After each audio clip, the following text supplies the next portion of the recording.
সাইদি সাহেব সম্বন্ধে আর কি বলবো, একদিন এখানে বসে আছি আর সাইদি সাহেব তারেক মনোয়ার ভাইয়ের চেয়ারে বসে আছে। আমি বলছি যে ভাইজান একটা কথা জিজ্ঞাসা করবো, আপনি রাগ করবেন না তো? কেন, বলেন বলেন।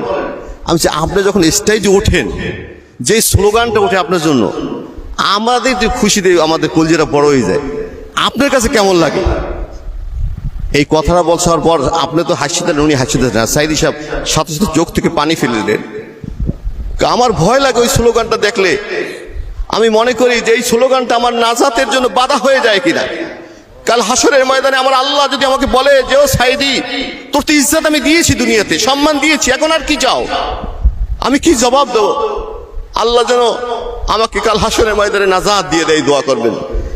তা আমি আপনাদের খেদমতে বলতে চাই, আসলে তিনি যে আল্লাহকে কত ভয় করতেন আর মানুষকে যে কত ইজ্জত দিতেন।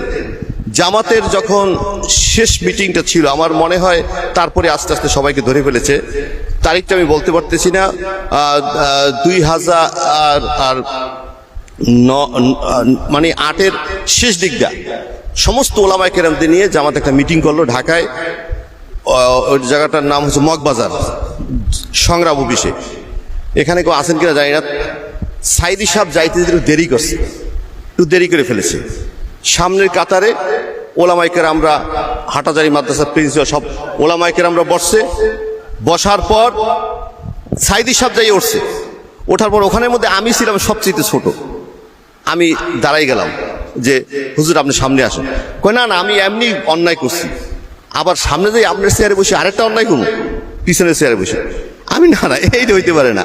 আপনি বসবেন পিছের চেয়ারে, আমি বলবো সামনের চেয়ারে, এত বড় বেয়াদব আমারে আপনি বানান নাই। এই বলে এর মধ্যে সবাই গুলো চেয়ারগুলো পাশাপাশি করেন যে বসতে পারে। সাইদি সাহেবের চেয়ারটা সামনে আসা না দেয়। তো সাইদি সাহেবের চেয়ারটা যখন সামনে আসছে, আমার চেয়ারটা একদম স্টেজের পাশে চলে আসছে। সাইদি সাহেব কয়েক চেয়ারটা কি পাশে পড়ে গেছে, পরিফে যাবেন নাকি চেয়ারটা, জিজ্ঞেসটা করতে খেয়াল করতেছে। তা আমি একটা কাজ করেন, আপনার হাত আমার হাত একসাথে রাখি, বললে দুইজন একসাথে বলবো। এই যখন বলতেছে তখন সবাই শুনছে।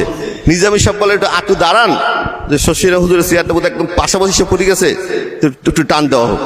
তো এই ছিল তার মন মানসিকতা। বাচ্চা ছেলেপানরা যেমন একজন আনন্দ ফুর্তি করে, তার সাথে আমি চলছি ফিরছি।